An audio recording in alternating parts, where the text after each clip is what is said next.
और पूर्व मध्य प्रदेश के रह चुके चंदन कियारी के लोकप्रिय विधायक आदरणीय अमर कुमार मावड़ी जी, मैं उनका इस मंच में स्वागत करता हूँ, अभिनंदन करता हूँ।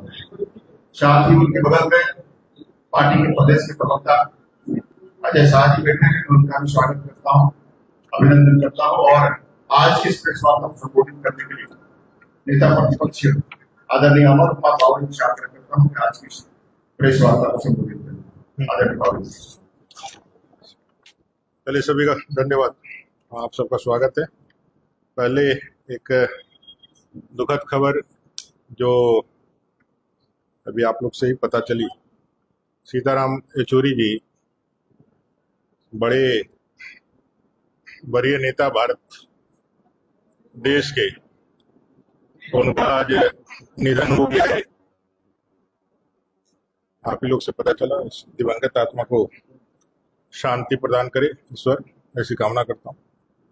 आज के इस प्रेस वार्ता में आप सबका स्वागत है, अभिनंदन है। आप सबको मालूम है, राज्य के अंदर उच्च न्यायालय में एक जनहित याचिका दायर की गई है, जिसकी लगातार हियरिंग्स हो रही है। जो भारतीय जनता पार्टी लगातार जिस विषय को उठाता है कि भाई झारखंड का डेमोग्राफी चेंज हो रहा है, झारखंड के डेमोग्राफी चेंज होने के कारण जहां देश की संप्रभुता पर भी खतरा मंडरा रही है, वहीं झारखंड के आदिवासी मूलवासियों की अस्मिता भी खतरे में है।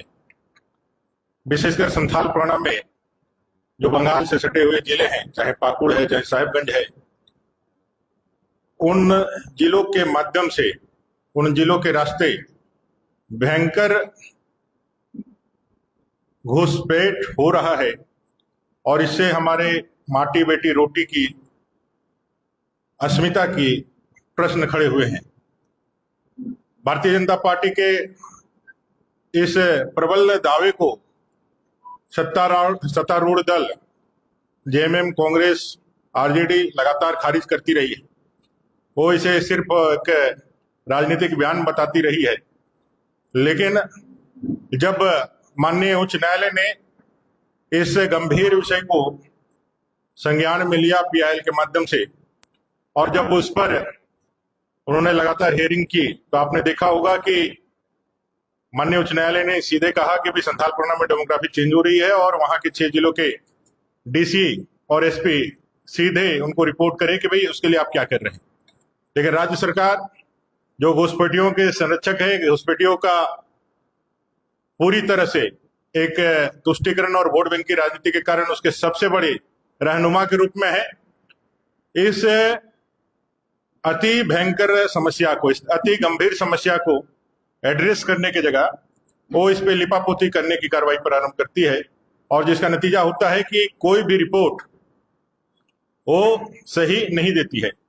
आपने देखा होगा पिछले हियरिंग में उच्च न्यायालय ने राज्य सरकार के साथ केंद्र सरकार को भी इस बात के लिए ताकीद किया कि भाई यह जो समस्या है, ये संघीय व्यवस्था में राज्य और केंद्र दोनों की जवाबदेही के साथ खड़ी होती है। इसलिए केंद्र सरकार भी एफिडेविट के माध्यम से, राज्य सरकार भी एफिडेविट के माध्यम से इस समस्या पर अपने विचार व्यक्त या मंतव्य रखे। राज्य सरकार ने जो अपने डीसी एसपी के माध्यम से जो उन्होंने एफिडेविट दिया था, वो पूरी तरह से हाई कोर्ट ने खारिज किया था। और उनके इस कठोर निर्देशन के बाद आज हाई कोर्ट में केंद्र सरकार ने, केंद्रीय गृह मंत्रालय ने एक एफिडेविट जारी दिया है और उन्होंने इस बात को एक्सेप्ट किया है कि इन्फ्लिट्रेशन, घुसपैठ संथाल परगना और पूरे झारखंड के लिए एक बड़ा खतरा के रूप में उभर करके सामने आया है। और उन्होंने ये भी माना है कि इसके कारण डेमोग्राफी चेंजेज हुई है। उन्होंने कुछ आंकड़े अपने एफिडेविट के माध्यम से दिया है। वो एफिडेविट के माध्यम से जो आंकड़े दिए हैं उससे साफ दिखता है कि संथाल परगना टेनेंसी एक्ट का जो उल्लंघन हो रहा है, भयंकर उल्लंघन हो रहा है, उसमें कहीं ना कहीं राज्य सरकार का पूरा जो है संरक्षण प्राप्त है।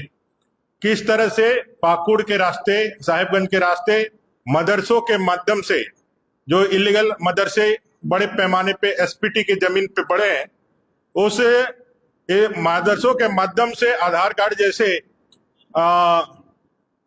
डॉक्यूमेंट बना करके वो झारखंड के अंदर अपना बसवास कर रहे हैं और झारखंड के संसाधनों का सोशियो इको सिस्टम जो है वो पूरा उसको डैमेज कर रहे हैं, डेमोग्राफी का चेंज कर रहे हैं। के माध्यम से जमीनों को खरीदा किया जा रहा है, मुसलमान उस पर बैठ रहे हैं, उसको जाके आगे कर रहे हैं। गृह मंत्रालय ने आधार को, माननीय उच्च न्यायालय ने आधार को भी, आधार है उसको भी कहा था कि भी आप भी अपना एफिडेविट दी। आधार ने साफ तौर पे कहा है अपने एफिडेविट में कि आधार किसी भी नागरिकता का प्रमाण नहीं देता है, वो व्यक्ति विशेष के एक आइडेंटिफिकेशन नंबर मात्र है, यूनिक आइडेंटिफिकेशन नंबर मात्र है। किसी के पास आधार बन जाने से, बना लेने से वो भारत का नागरिक नहीं हो सकता है, यह आधार ने और गृह मंत्रालय ने स्पष्ट रूप से कहा है। उन्होंने जो आंकड़े आज एफिडेविट के माध्यम से कहे हैं वो पहले भी हम लोगों ने आप लोगों के माध्यम से जनता को बताया है। वो विषय है जो मैं आपको थोड़ा सा डिटेल में बताना चाहता हूं। उनके आंकड़ों के हिसाब से 1951 में 23,22,092 यह कुल आबादी थी संथाल परगना की। 23,22,092 कुल आबादी थी संथाल परगना में जनसंख्या की, जिसमें हिंदू थे 20,98,492। कुल आबादी का 90.37%, कुल आबादी का 90.37%। वहीं 1951 में जो मुस्लिम आबादी थी वो थी 2,19,240, 2,19,240। कुल आबादी का 9.43%। वहीं आदिवासियों की आबादी थी उस संथाल परगना में 10,37,167, 10,37,167। कुल आबादी का 44.67%।